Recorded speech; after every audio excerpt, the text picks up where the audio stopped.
Ladies and gentlemen, welcome to the Untapped Podcast. My name is Jacob Gabel. And my name is Jacob Wurtz. Guys, welcome to episode 187 of the Untapped Podcast. If this is your first time joining us, first of all, thank you. We are thrilled to have you here with us. We actually have 5 main formats of our show. So first, we have 1442 episodes. Now, in these episodes, we cover the mental side of our brand. In these ones, we go over our anecdotal experiences with things like mindset and mentality. We then pass on tips and advice to you guys to then apply to your own lives. Next, we have physical vitality episodes. Now, in these episodes, we cover the physical side of our brand. So in these ones, we really get to showcase our expertise because you have 2 certified personal trainers here. Now, in these episodes, we cover everything that we offer through our fully custom Untapped training app, which is powered by the First Form Performance platform.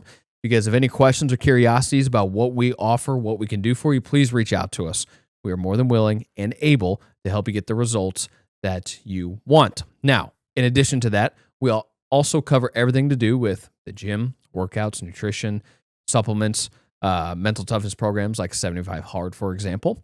And at times, we will also take trending articles or topics within the fitness industry and give our thoughts and opinions on those. That's kind of what we have today for you guys. Mm-hmm. Now, keep in mind, these physical vitality episodes are full of free game, so make sure you guys pay attention. Boom.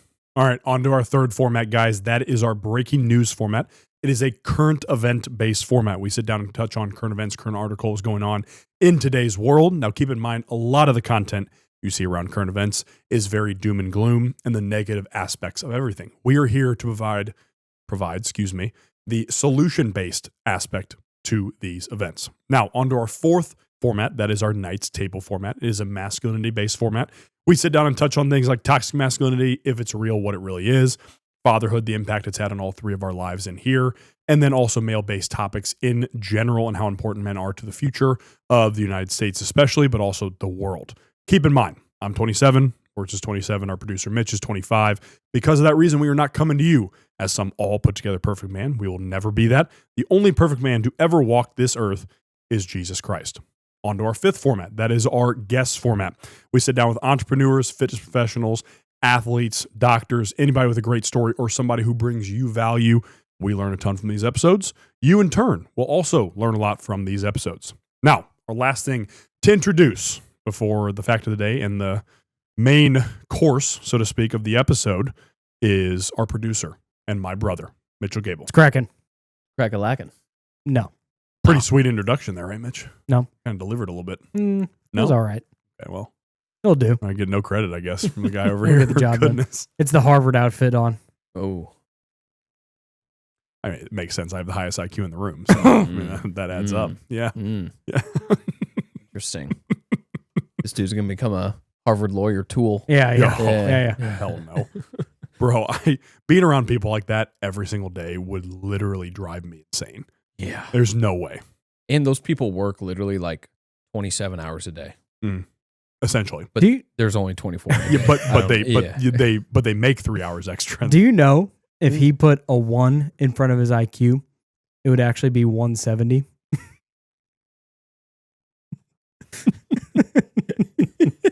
See, we need Steve here because he'd back me up. He always backs me up on the IQ claim.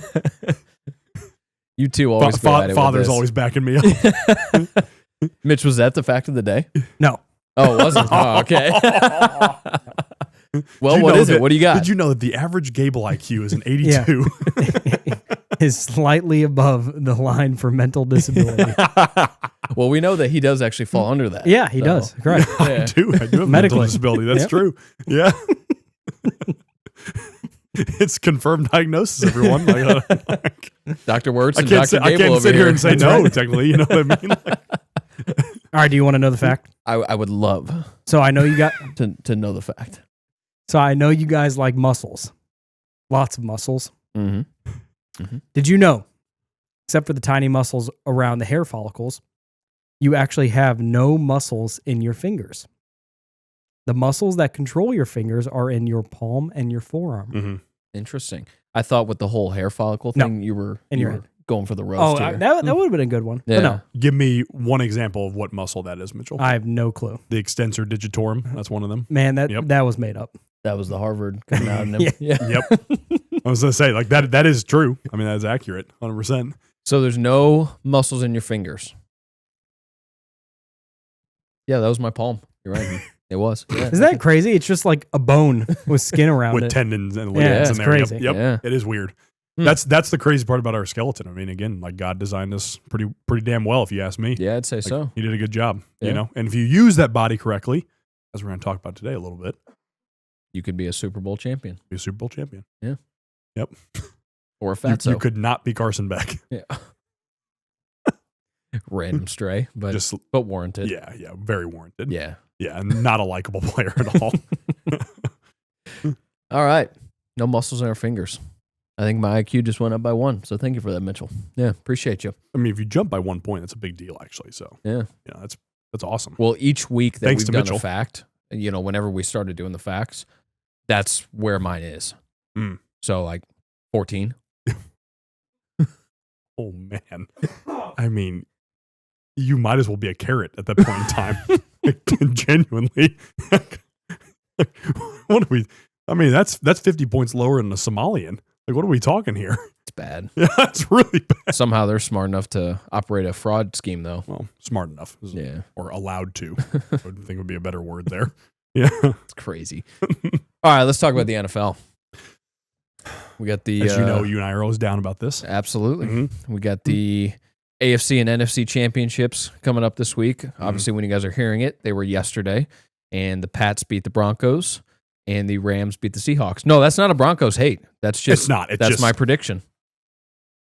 You know, again, for those of you who don't know, I'm a Broncos fan. Like, that's yeah. With Bo Nix out, I don't have high hopes. And I'm the one that broke the news to you. You didn't even know yet. I thought you were trolling me. Yeah. I genuinely did. Yeah. And then I saw it on I confirmed it on the headline on ESPN and then saw it on the broadcast and I was like, you have got to be joking me right now. I'm like, Yeah. this can't be real. Crazy. Because it was very weird too. Like, we'll get into the injury aspect as you could tell with the title, but Mm. it's there's a lot of fluky injuries like that. I feel like we see more in the NFL Yeah. nowadays. Especially this year. There were some people there was actually some like surgeons surmising about what it could be Mhm. because they were like, they said a bone in his ankle. Very general statement. Yeah, right. Because there's plenty of them down there. Sure. Some people were saying like the talus bone, which is closer to the foot or related to the foot. Very interesting discussion in Mhm. general about it. But to end off that, yeah, like if I had to pick my prediction, it's probably Pats Seahawks in the Super Bowl for sure. Yeah. That's where I'd lean to. Yeah. Sadly, Well. very sadly. Yeah. But yeah, so you were kind of alluding to it already with the freak injuries specifically.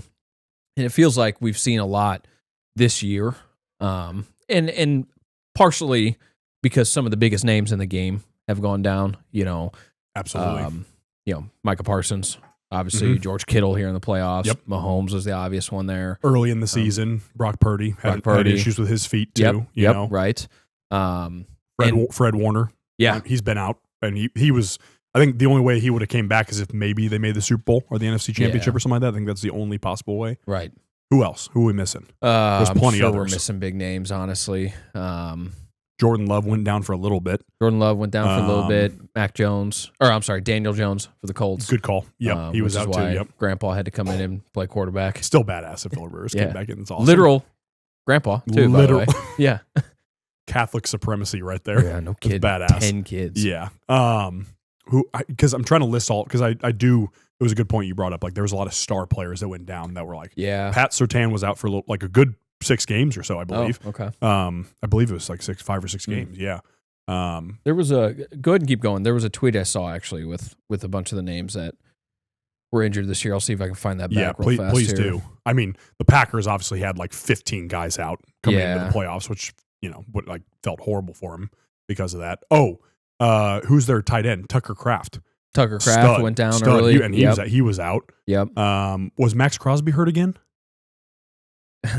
Or was, That's like a whole thing. The Raiders basically right. told They're- him he wasn't. They're like beefing basically. They basically told him he wasn't going to play so that they could get the number 1 pick. That's right. Yeah, Yep. which good is call. insane. Trying to find this here.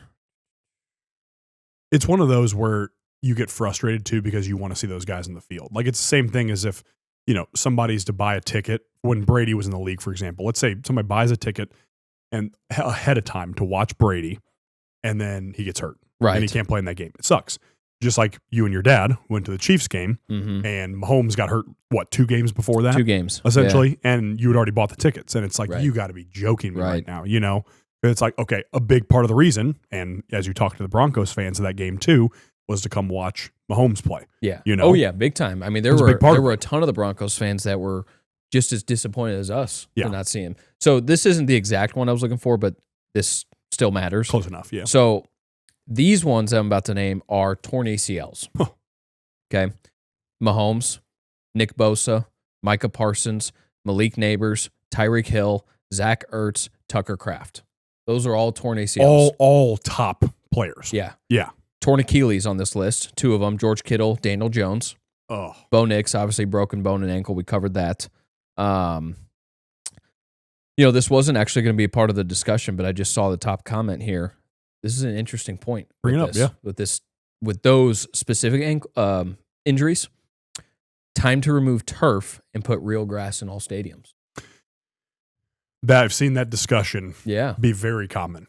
Yeah. Very common. That's actually a very interesting point because while obviously I did not play in the NFL, but I had plenty of experience playing on turf for baseball. Mm-hmm. And it wasn't necessarily for the reason that I'm sure that person is saying that, but I always preferred playing on grass and dirt. Traditional baseball field, number one, because that's baseball, dirt and grass, you know. But you could move easier on the dirt and grass, you know. Are there pros and cons to both? Of course, in baseball, for sure. On turf, ground ball, you know exactly where the ball's going. It's very easy to read a ground ball. Mm-hmm. You can judge the hops. You can anticipate the hops much easier. Grass and dirt, you can't always do that unless you're playing on a big league field. And very few people have played on a big league field, in the grand scheme of things. But same thing on the other side with turf. If it's even the slightest bit wet and you're going in to slide into second base, if you're trying to steal a bag, which I didn't do a ton of when I was playing because I was slow as shit. But you were big city size. Not quite that size, but yeah, might as well have been. But hey, are you saying Matt was big or something? Yes. Wait, come on, bro. But if you were sliding into second base, you had to start your slide legitimately like 5 or more feet sooner. If you didn't, you were sliding right past the bag. Interesting. Oh yeah, yeah. Huh? Because if you're running at a full sprint, which doesn't matter how fast or slow you are, and then you go to slide, you will slide right past the bag. That'd be 100%. That's dude. crazy. I didn't even think about that. Yeah, it happens all the time. And most kids, because nowadays when they're building these new ballparks full of fields, or if a facility is building a field or whatever, most of the time it's turf because you can play more games. Sure, it's less maintenance in the long term. You're going to pay more up front, but in the long term, or in the long run, I should say, it's less maintenance. You don't have to drag the field between games. You don't have to paint lines. It's less maintenance all around. So most of these facilities now are either being built with turf fields or they are changing the dirt and grass fields to turf. And so what does that mean? A lot of little kids or younger kids or just youth athletes are playing on turf. They don't know how to play on turf. They don't know how to anticipate that slide sooner. They don't know how to anticipate that the ground ball is coming faster. You might be able to see where the hops are going, but it's going to come a lot faster, and so things like that. And whether it's dry or wet, you're trying to make a cut, you could slip much easier. Your cleats aren't digging into the grass or aren't digging into the dirt. So same thing with this comment about football, about the NFL. You got these guys running at full speed. Some of these wide receivers are running at 20 plus miles an hour. Try to make a cut. If it's a little bit wet, you're not making that cut, and you might blow your knee out. And that's how we have, Tyreek Hill with a torn ACL. It's interesting because that brings up a discussion too, because you were talking about less maintenance, less cost, all that stuff. It's the discussion of everything in society right now to where it comes, everything is about profit margin and efficiency. Correct. Instead of quality. Yes. Instead of real quality. Yes. And because you could even go and look at our building structures in downtown and compare that, to compare something completely different away from sports to a turf field. A turf field is the version of a shitty looking skyscraper compared to a grass field, would be a comparison of like the Cathedral Basilica downtown in St. Louis. Sure. Absolutely. that would be the best description because, again, it's the same thing about a golf course. Like good maintenance on a golf course is amazing It when is. it's done right. Yeah. When it's done right, it looks incredible. Mhm. You know, plenty of courses around the area that do that really well. Yeah, around absolutely. here in St. Louis, plenty that don't do it well, of course, too. And it's not even for golf. It's not even reserved to just private clubs or Mhm. the highest of the high, courses or anything like that. There's a lot that do a really good job. Like you just said. Yeah. And, because you could make the argument too, is like, again, there's been a big push away from, natural things. Everything's processed, everything is this, everything is synthetic in some way, that type of stuff. And you could, again, make the argument that maybe something like a grass field is more natural for us to be running on. And again, I think the data is still semi inconclusive from what I understand about like if it's whether the turf field is causing the issues or whatnot. Sure.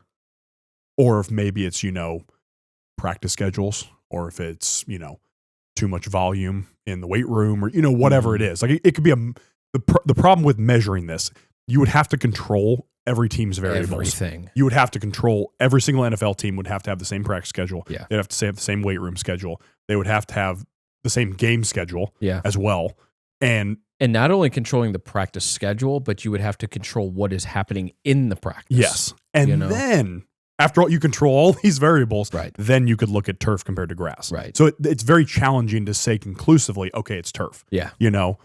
Which is a great point to bring into the episode because it is like a hypothetical of like, oh, maybe this does play a part in it. And we'll bring another hypothetical in that popped up recently about the 49ers. Sure. You know what I mean? Sure. But it's so challenging because you're like, okay, like logically, it does make sense to think, okay, grass field would be more natural. You know, a well-groomed grass field for lacrosse was the only sport I played on grass or turf. Ground balls were very easy to scoop up in lacrosse on turf, super easy to scoop up.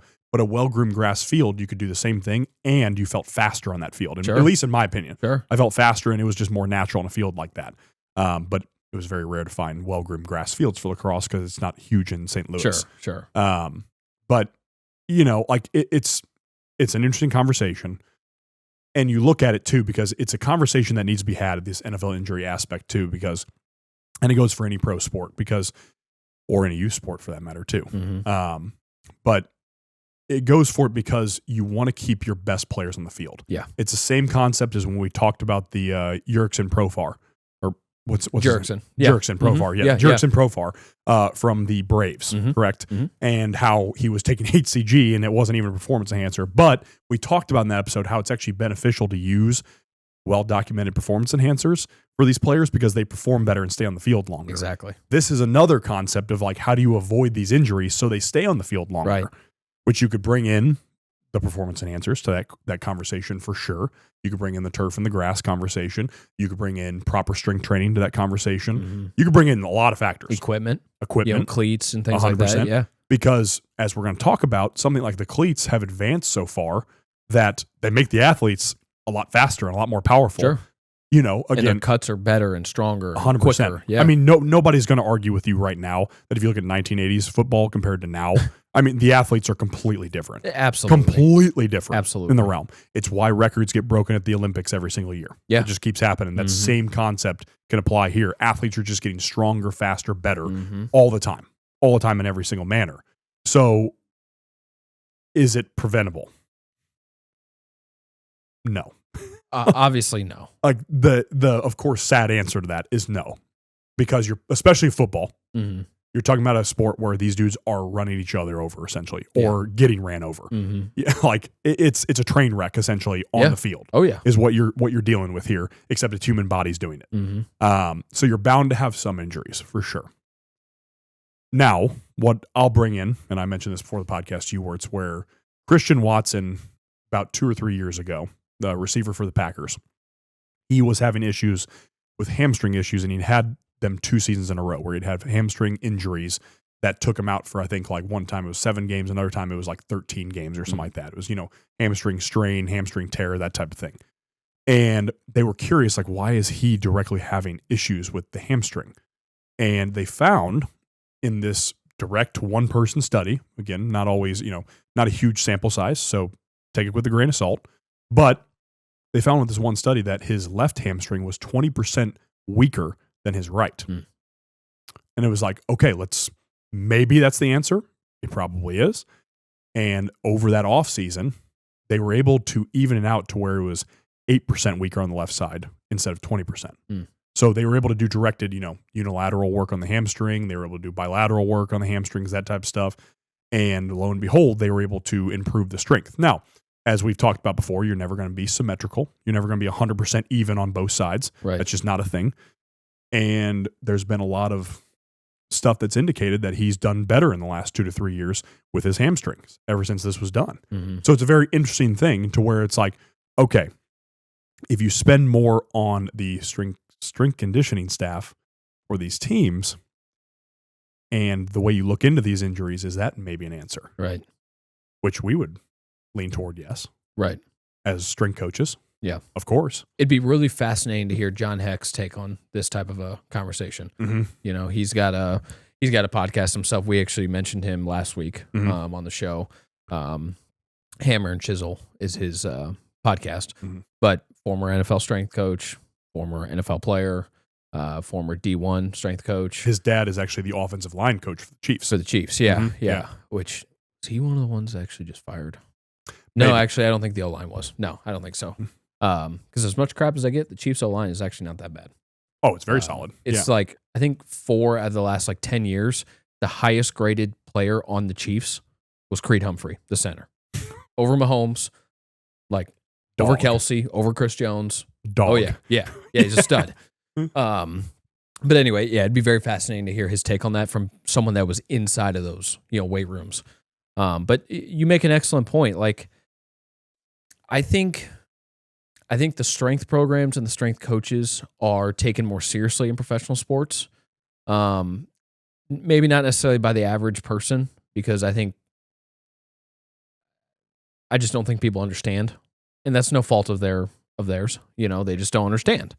To whereas in college, I feel like there's still kind of, people still see it as a fake role almost for some reason, which again, although funny enough, they probably get paid more in the college than they do in the NFL. Well, probably. And I know Alabama's strength coach was making between $500 to $750 somewhere there a year. Yeah, I know we looked this up one time because we were talking about the Dodgers strength program. But in college, I think by the players, they're not necessarily looked at as a joke role by any means, because I think in college they're still seen as an authority figure. To whereas the NFL or professional sports in general, a lot of guys have their own personal people, especially for the off season. Patrick Mahomes works out with Bob Stroop out there in Kansas City. And regardless of what your thoughts are on Bob Stroop, we kind of have mixed emotions on him. We also don't know the guy. And at the end of the day, he's training arguably the best quarterback in the game right now, And so there is something to be said for that among other NFL players too. And, so I'm sure as an actual NFL team strength coach, it can be difficult because you're having to compete with the players' personal trainers, coaches, and things like that. But with something like the Christian Watson thing, which now that you've brought it up, I do actually remember that happening and being talked about. You have to collaborate. Whether you're Christian's personal dude or you're the team guy, you have to collaborate on something like that, because otherwise this guy, he's not going to be in the league anymore because he can't stay on the field. No one's going to pay him for that, And so that is something that can be fixed. And it was. They looked at concrete data. They looked at the differences between his 2 legs and 2 hamstrings, figured out the problem, and worked towards a solution, and it's kept him on the field more.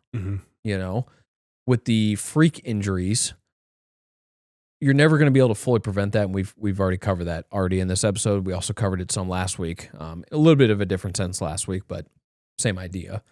But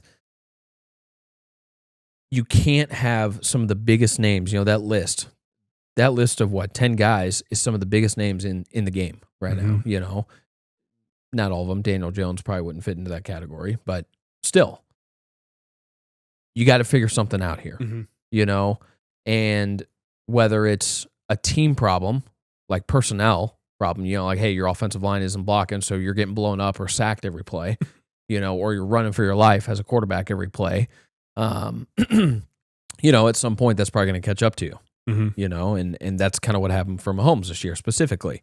Bo Nix, it seems like it happened. What they were saying, it happened on a play where he had to scramble out of the pocket. And I don't know how consistent of an issue that was for the Broncos. If he was always having to do that. So again, same thing like Mahomes, it caught up to him. Unfortunately, it just caught up to him at a really bad time in the Broncos season.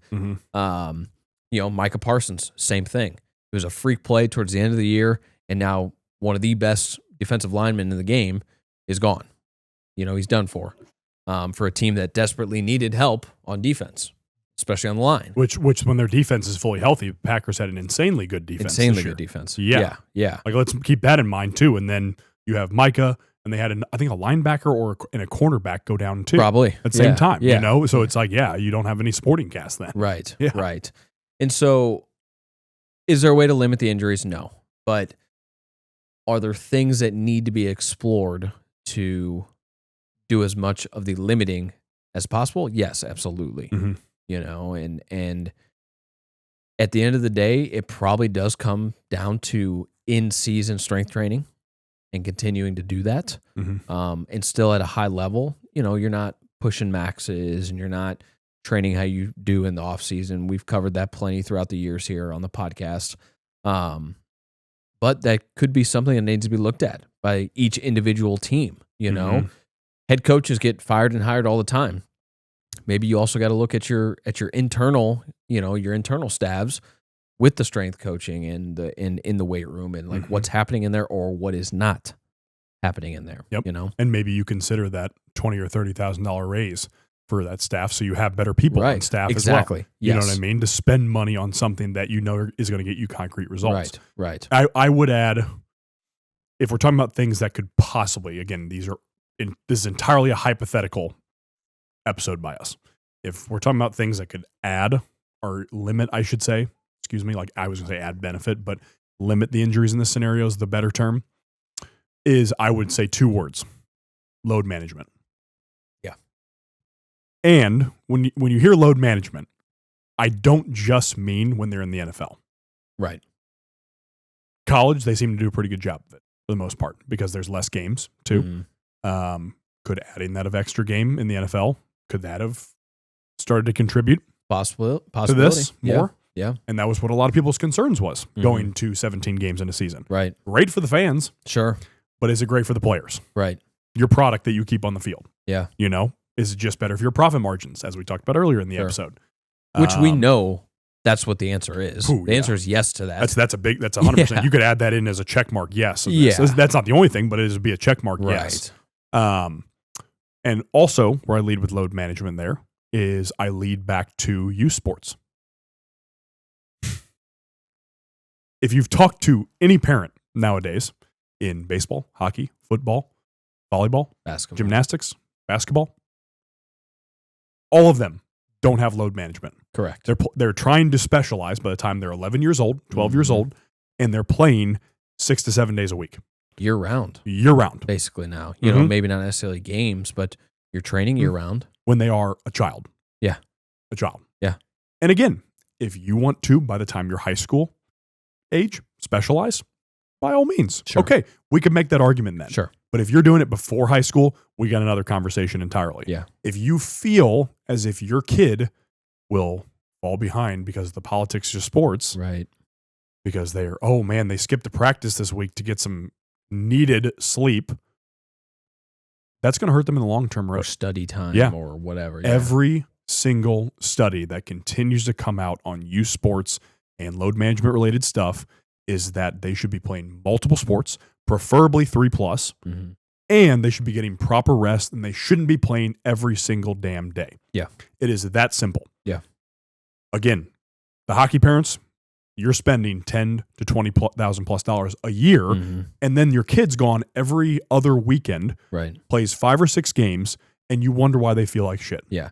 And I want to make a point too here, because you were just saying, they shouldn't be playing 6 to 7 days a week. 100%. I do not disagree. Let us be clear. There is a difference. Hockey's going to be different, so I'm going to keep it out of this comment here. But let's just say the other big 3: football, basketball, baseball. Those are things that can be done, basically about anywhere. Anywhere, yep. Let us be clear. There's a difference between your son going out and just playing catch with his buddies during the middle of the day while they're on summer break for fun or playing a wiffle ball game or something and having actual practice.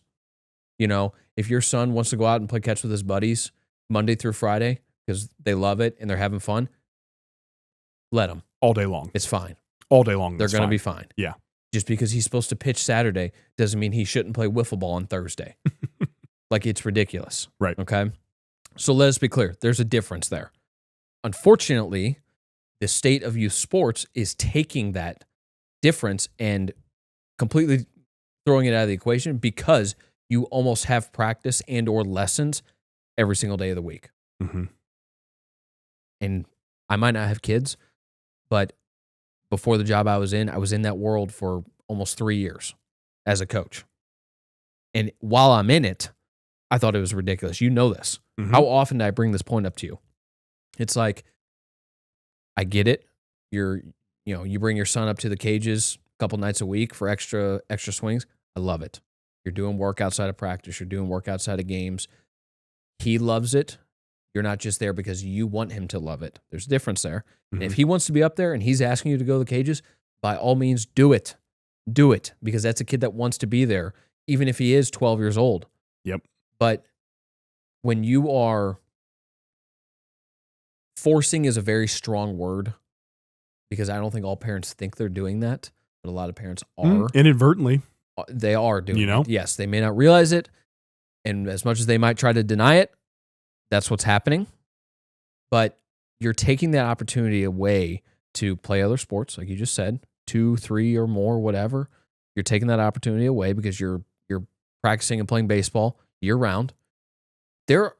Right now, here in January, there are youth baseball tournaments going on in the southern states. Literally as we speak. How insane is that? I believe it. Yeah. And there is also a part of this too that parents can't always be faulted because the organizations that are putting those tournaments on are preying, Correct. P-R-E-Y, preying on parents who don't know better, parents who think, like you mentioned also, parents who think their kids are going to fall behind because they're not playing a baseball tournament in January. Like, that's crazy. Mm-hmm. That's crazy.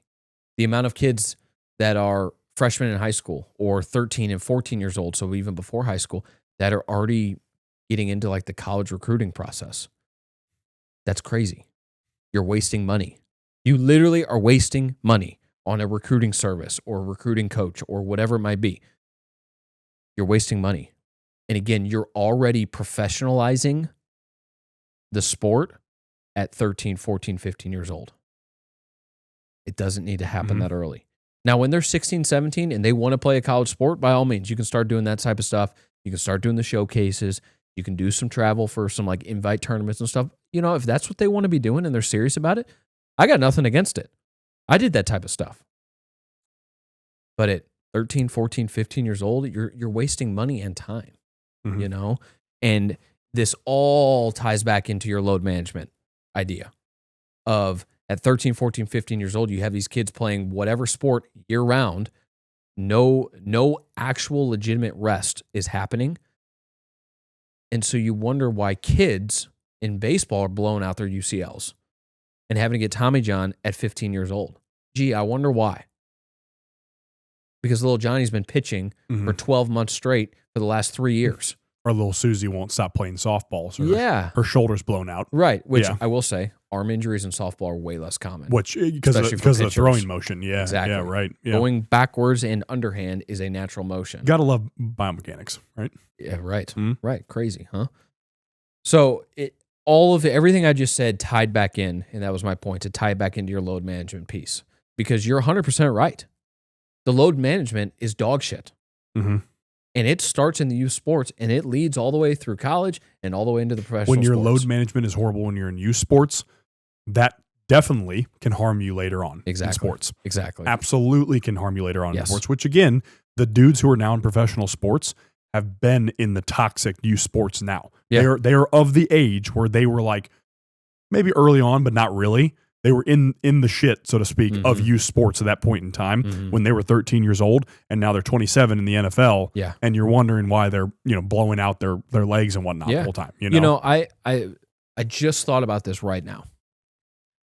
I would not be surprised. This is kind of a prediction by me, but I would not be surprised if we see the overall level of play in the next 8 to 12 years in professional sports go down, because the kids that are currently in youth sports will be at that point, like you're talking about.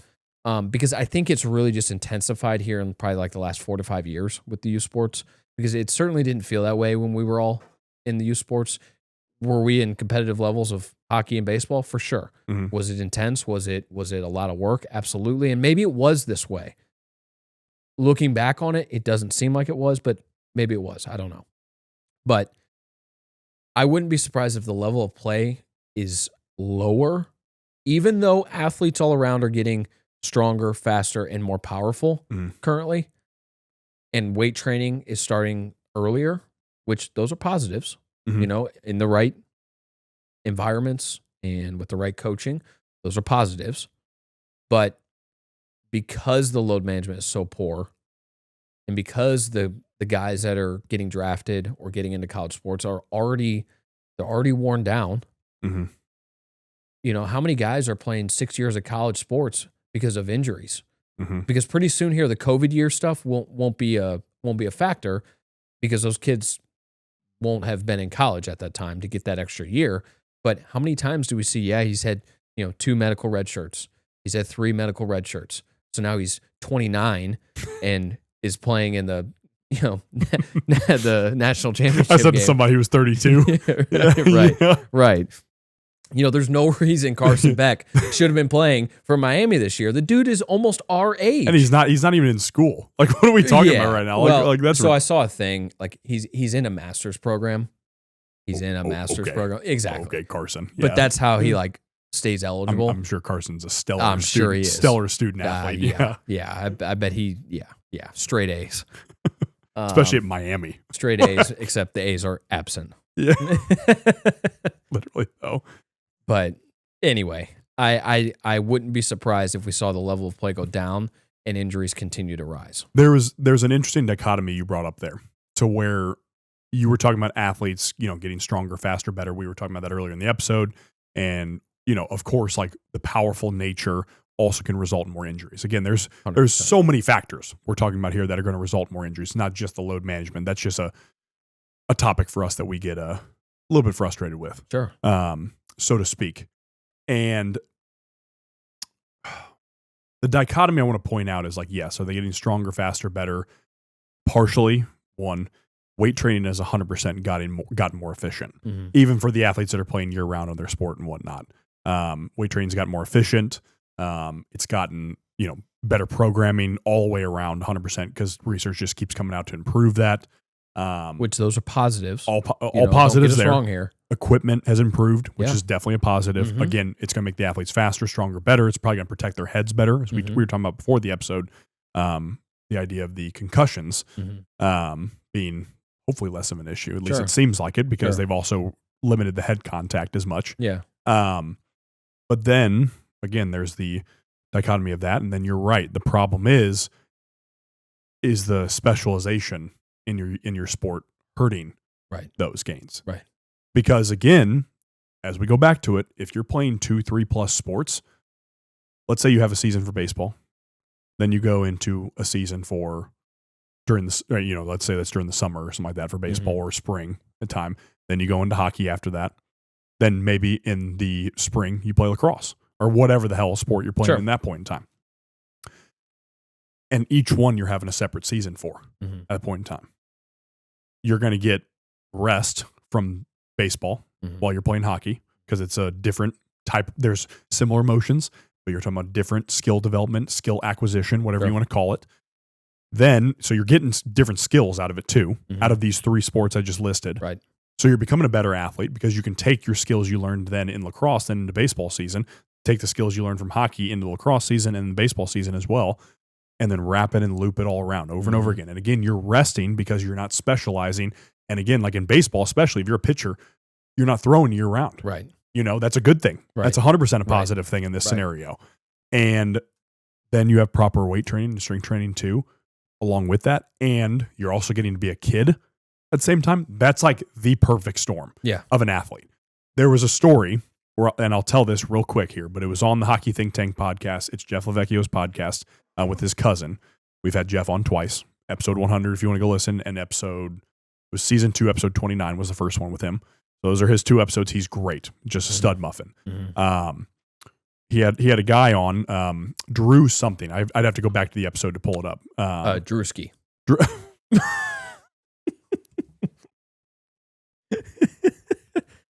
Drew Nichols. DN details, baby. That's right. But no, it was a former NHL player. He played in the NHL for about 3 to 5 seasons, and then he played pro for 5 years over in Europe. This guy Drew did. And he told a very interesting story on the Think Tank podcast, to where what he discussed was that basically on the Think Tank podcast, what he broke down was he was comparing himself, this Drew guy, to another former NHLer as well. This other former NHLer had played about 10 to 12 years in the NHL, and then had played about 5 years pro in Europe. So 17 years pro compared to about 10 or less years pro for Drew. Mm-hmm. So this guy he compared him to, he said he was really good friends with this guy, had played with him at different levels and whatnot. And Drew, what he brought up was the most fascinating thing I'd ever listened to about youth sports. He said, when I was 13, I started professionalizing the sport of hockey. Yeah. At that point in time. Mm-hmm. I thought I was on my first pro contract at that point in time. So it felt like a job. Every day I'd show up from 13 on until he finally retired after pro. This other guy, he signed his first pro NHL contract at 20 to 21 years old. Drew goes, that's when he started professionalizing it. Mm-hmm. He said, oh, I'm a pro now. This is my job now. Mm-hmm. Before that, he said he just loved the game. Yeah. He was just doing it because he loved it. It's what you're talking about. He was going, in the way of hockey, instead he was going to his lessons and loving it. Batting cages, what you were talking about. The kid wanted to go to the batting cages and loved it. Yeah. Same version of this guy. And he ended up playing 7 years more of pro. Yeah. Minimum. I believe it might have been like 9 years more pro too, if I'm remembering the story correctly. But it was a very interesting thing because it's like, okay, that's saying something. Because he also mentioned this guy had the same exact resources when he was younger. He had the same exact skill level. Essentially, we played damn near on the same exact skill level growing up. Mm-hmm. Lo and behold, his career is much better than mine, is what Drew said in this episode. Yeah. So it's like, okay, let's be honest here. This is happening in football too, going back to the NFL injuries and whatnot. Is your kid having an agility session and then a strength session, but then also having practice that same day? And then he's, doing some more skill work on the side on another day of the week, going back to the strength conditioning sessions and the agility sessions and the skill lessons with his trainers throughout the days of the week. So he's playing 6 or 7 days a week. Yeah. By the time he gets to college, again, like college, they turn these guys into freaks because they have all the nutrition, all that stuff, et cetera. But then by the time he gets to the NFL, has his body already had a ton of wear and tear on it at that point His in time. body is 40. Yeah, exactly. But his birth certificate says he's 23. He could have, right. No, real talk though. Yeah, absolutely. Yeah. But it's like, yes, can a strength conditioning coach try to offset that the best they can? Sure, they can try. Mm-hmm. They can try. But I mean, at some point in time, it's like you're breaking down the body playing a contact sport at that point in time. Right. Just to professionalize it. Yeah. Because you think he has to. Right. And the scenario that you just outlined, he goes from strength to agility lesson to practice. That happens. It happens. We coached a team that happened on. Well, yeah, yeah. But again, going back to when I was working in youth baseball, like it happened every single day. And so then another factor of all that, so not only was I strength coaching, but then I was coaching a team. So I would have a workout going on with these guys, and then this kid would go over to lessons, and then I'd go out to practice, and he would be at practice with us. Mm-hmm. So now he's already done a strength training session, a pitching lesson before practice. So he's also not going to be able to practice as efficiently because he's already strength trained and had a pitching lesson. So he's already tired. This is a 12-year-old kid we're talking about, you know, a 13-year-old kid, 11-year-old kid, doesn't matter. He's already exerted a lot of energy today, and now you expect him to practice for 2.5 hours at a high level? What are we talking about here? This kid can barely do multiplication, you know? Absolutely. And it's like, it's an insane world currently.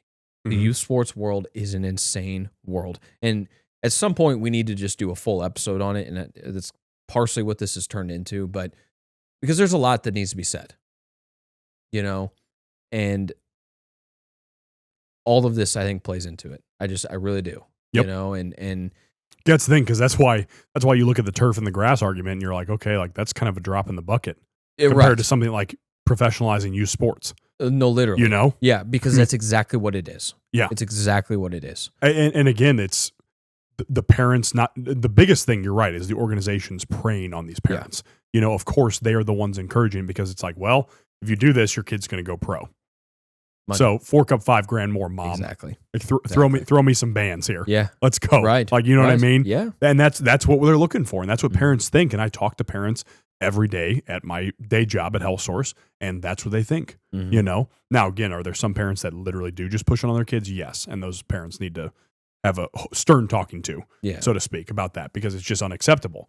And again, you come in and you get all shocked that your kid is having these issues and whatnot. And then I ask about their practice schedule. Right. And it answers, and I asked about their lesson schedule. Yep. And their strength conditioning schedule. And I'm like, yeah, that answered my question. Yeah. No shit. Like, exactly. Like you can come into Health Source all you want, but unless you do the load management piece, it's not going to do anything. Right. Dude, you know? When I was younger, every single day, and my dad would back this up if he was sitting here right here with us. Every single day, I would wait for him to get home from work with both of our gloves. It wasn't because I felt like I was falling behind. It was, no, I wanted to play catch. With Dad. Yeah, exactly. I loved it. He loved it. And now, yeah, were we trying to get my arm stronger and, you know, work on throwing? And of course, yeah. Sure. But that wasn't the reason. I didn't feel like I had to wait outside with the gloves. It was like, no, I couldn't wait for him to get home from work so that we could play catch. It wasn't like Dave was rolling up and he's like, get the gloves, bitch. Yeah, right, get the gloves, bitch. Right. We're throwing. No, like, literally. Get out there. You know, it wasn't that. No. He probably would have been okay if you'd been like, I'm going to go sit on the couch today or something like that. It was more me, Dad, hurry up and change so we can go play catch. Exactly. That's what it was, you know? And it was just Dad, because your day job's not important. Yeah, right, get out here and play catch. I'm trying to play for the Cardinals, you know?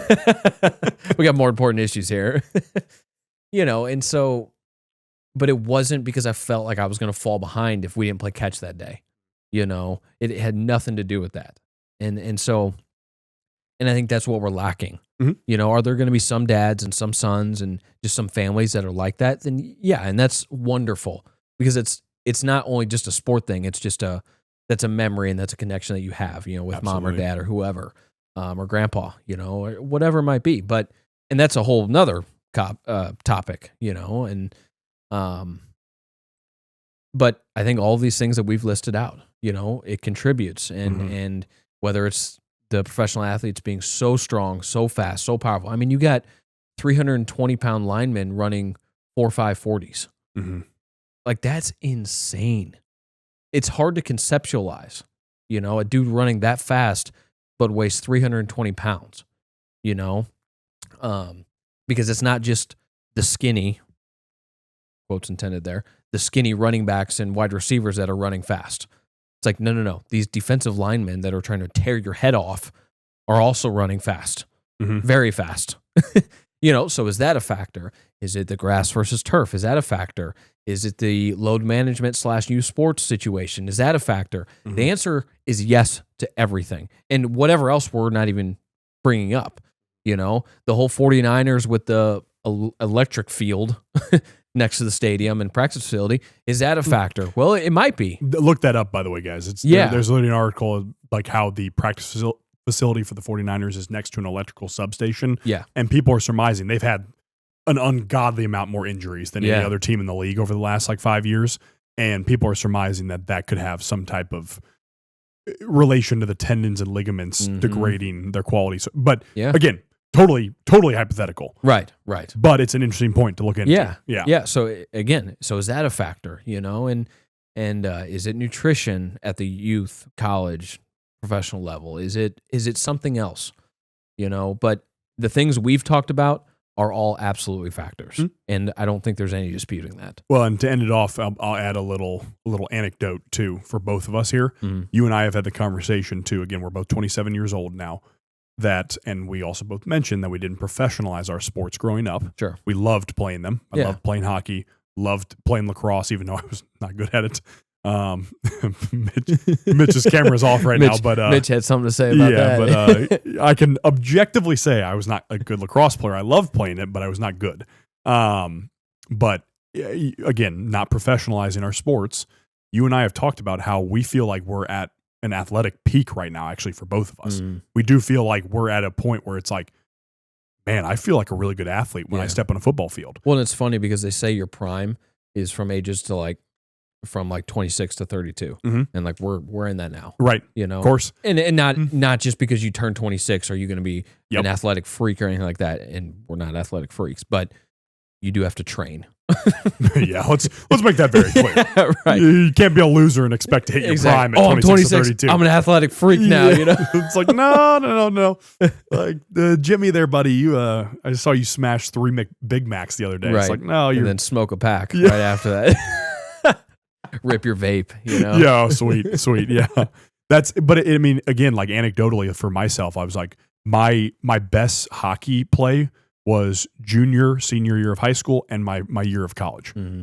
So the oldest peak of my career was my peak. Yeah. So I peaked later than a lot of guys did, but that was when I got best. And I still feel like I'm actually getting better at hockey in a lot of ways. Yeah. Because I'm very diligent with, even with the men's leagues we play in, like I want to be very detailed with my play. Sure. I want to improve my passing each game. I want to improve my defense each game.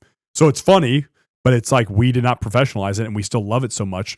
All sports, by the way. We love playing football. We love playing the baseball. We love playing hockey. We love playing pickleball. We love golfing. Yeah. And lo and behold, we're still doing all those things. Golf, not at a high level for me. I was going to say at a high level. Not at a high level, but the point remains. We're not just out there drinking beer and playing golf. We're not useless. Yeah. We're trying to get better, Mm-hmm. At an impossible game, But that's it. It is an impossible but that game. still kind of goes into your point, Yeah. like we practice it. We go to the range. We chip out in the front yard. We're trying to get better, Mm-hmm. because we think that way But as again, athletes. we love it. So Yes. it doesn't feel difficult. Correct. It doesn't feel like we're forcing ourselves to, again, play it 4 or 5 times a week or something like that. Right. It's Man, like, I wish we could play golf. God, I wish, Or- dude. yeah. Oh my gosh. Yeah. Eventually. Yeah. Eventually that'll. 18 months. Yeah. We got it. I like that timeline. Yeah. It's good. Yeah. Yeah. Okay. Cool. Because then we can just do business in 18 Right. months on the golf course too. 18 months from 17 months ago, though. So next month we'll start. Because I'm Okay. I'm ready Sure. to start playing. Literally, there was some stupid post I remember, and I don't mean it was stupid that you sent it. I remember in our group chat, and it was a stupid post because it was like, if you got paid $70,000 a year, would you play golf 6 days a week? And it's like, okay, what kind of retarded question is this? Yes, of course I would. Absolutely I would, Right. in a heartbeat. Right. That's not a question. And it didn't put a skill gap on it. It wasn't like, oh yeah, you have to be at this level to do it. Right. It's like, no, it's just like whoever you are. Right. You paid $70,000. Yes, of course I'm playing it. Yeah. No doubt.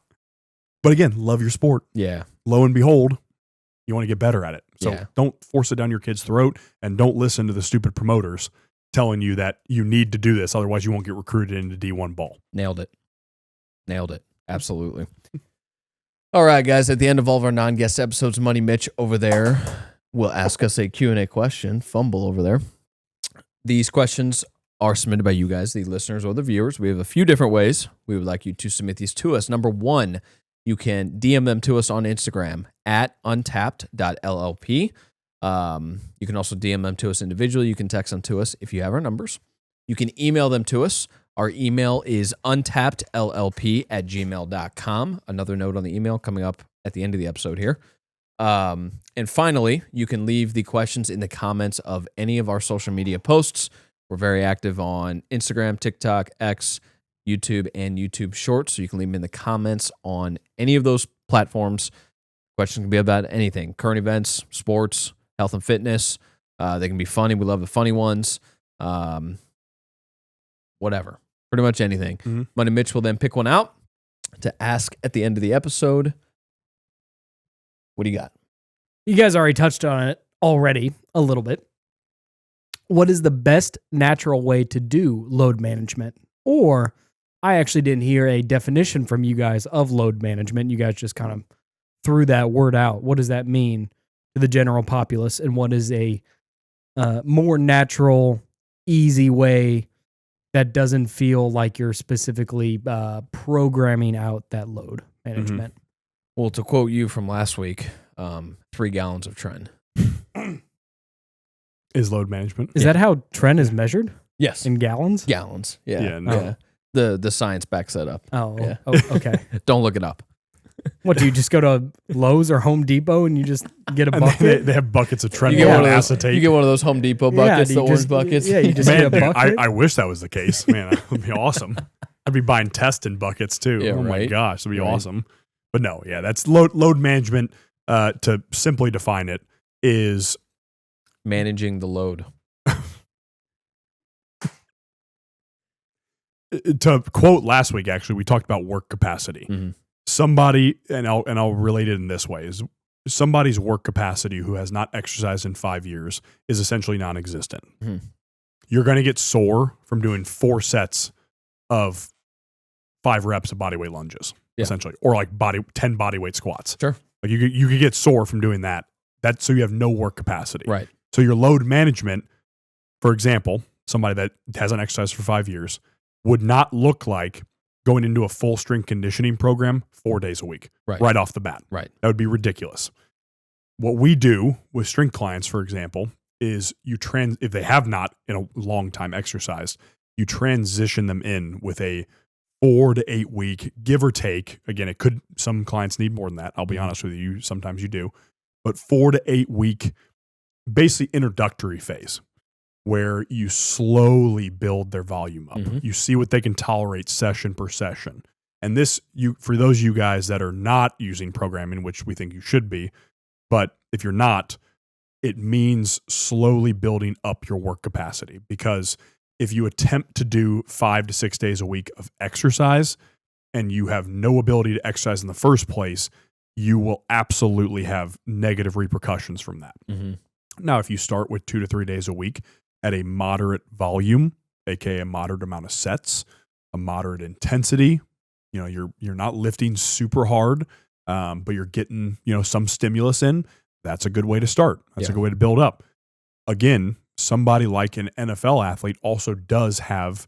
This is why it's hard with athletes too, because their work capacities are so high that you have to do. Like the strength coaches have to be very dialed in with how they deliver their programming, because if you push the gas even a little bit too much in their programming, then that means their load management is kind of pushed over the edge a little bit. Right. And it could result in maybe extra fatigue or not as good a play on the field or an injury. Yeah. It could result in that, And you're talking in season there. Yeah, in season, 100%. Off season's an entirely different thing. Off season, a lot of the times, as we've talked about, you hit the gas a little bit harder. Yeah. That's the truth. While in season is, proper programming to maintain the athletic qualities and the strength, for example, that you have had in the off season during the season, of course. So yeah, load management is essentially knowing your own body and giving it the proper stimulus that it requires. Yeah. For example, Wurtz said last week, to reference it again, because these episodes transition well into each other. Sure. But you referenced last week, you talked about if you come out to a football game and you haven't played football in 5 years, for example, at our men's workouts, and you just try to go as hard as possible, you're going to feel like you just got ran over by a train the next day. Yeah. For sure. Yeah. You and I, we just have a little tightness in our hips and stuff like that. Yeah. We have normal stuff that comes along with playing a difficult sport like football. Right. For sure. Which is an awesome feeling, by the way. It's a great feeling. Again, this, let me clarify with load management, it's not an exact science. It is not, okay, Wurtz and I, we can work out 5 days a week, but if we work out 6, we get hurt.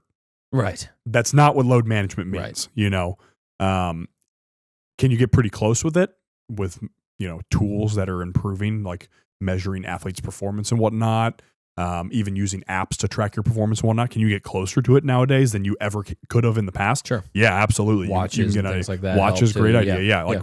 like the whoops track your strain. Again, it's not exact, but it's a good marker to have. Yeah. You know, like, oh man, yeah, like I feel like crap. And then you check your strain, and it's like, you got 3 hours of sleep, and then had a horrible diet yesterday. And it's like, yeah, that's why you feel like crap. Exactly. So and in Wurtz and I's example, or our daily lives with our lifting and whatnot, for the most part, we go into the gym and we get going in the session, and then you and I can judge from there.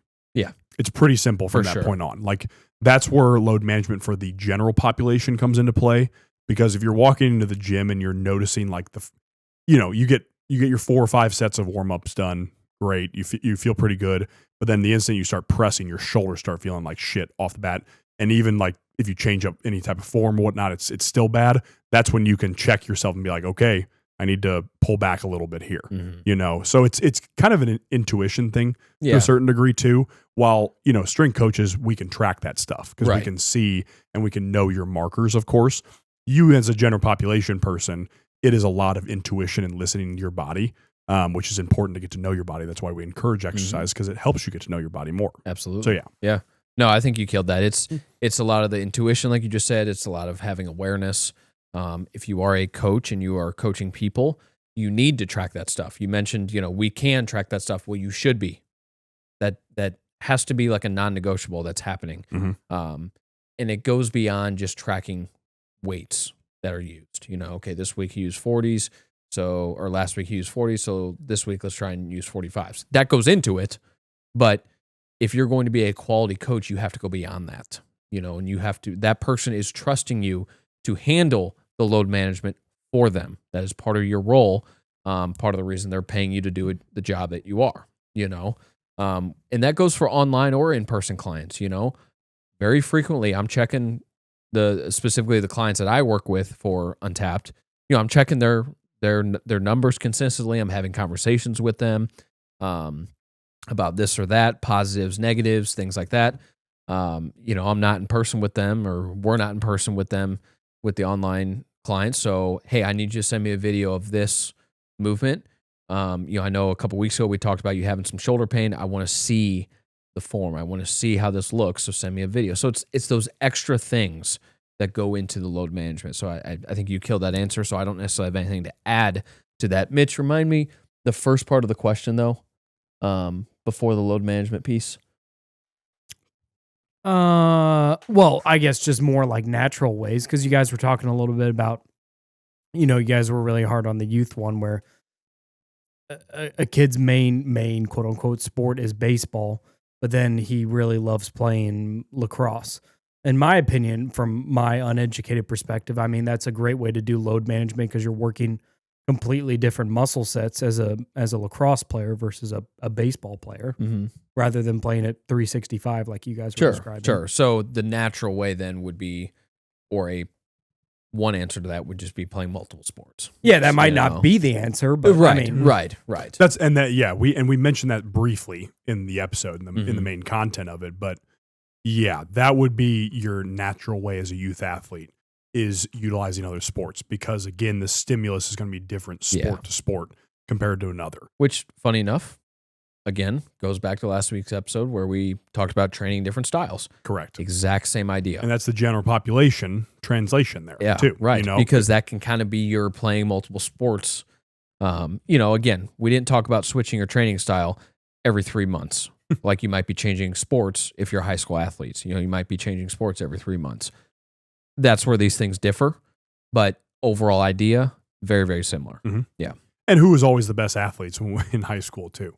You and I know it. Like, it was the ones who played multiple sports. 100%. The guys we can remember off the top of our heads are the ones who played at least 2 or 3 more sports. Yeah. That was the truth. For sure. 100%. For sure. Yeah. All right. That was good stuff there. A lot of good notes. Mm-hmm. Guys, make sure you pay attention to that one. Go back and listen to any section you might need to.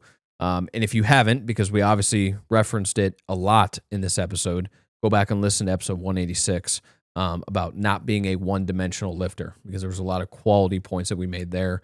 And there's a reason that we tied these 2 episodes together, Mm-hmm. So anyway, that is episode 187. Please continue to share the show. The note on the email is we have just launched our Untapped newsletter. So in our link in our Instagram bio. It'll take you to Beacons with all of our different links there. There's a Untapped newsletter button there. Just throw your email in there. It's free. We're not going to spam you and send you a bunch of crap, 35 times a day. But we're going to start sending you guys out some, again, just more free game from the boys. Starting off probably 1 to 2 days a week, give or take. Yeah, of emails. whatever it might be. Yeah. We've got some other things on the back end to kind of keep tying up. But yes, we look forward to utilizing that for sure. Which I guess we should also, by the way, thank S2 because we just had our workout there too. Correct. As another just note getting there. to that. Yeah. Yep. So this past weekend we had another men's event up at S2 HQ. We don't have our next one planned yet. We don't have a date yet, but figure in about a couple weeks we'll have our next one. So be on the lookout next week for the graphic for the next workout. If you're unsure, guys, lean toward the every 2 weeks marker. Correct. Correct. If you're unsure, lean toward that. If not, check our Instagram page. Exactly. That's your best bet there. Exactly. Guys, that is episode 187. Until next time, peace and love. Thank you, ladies and gentlemen.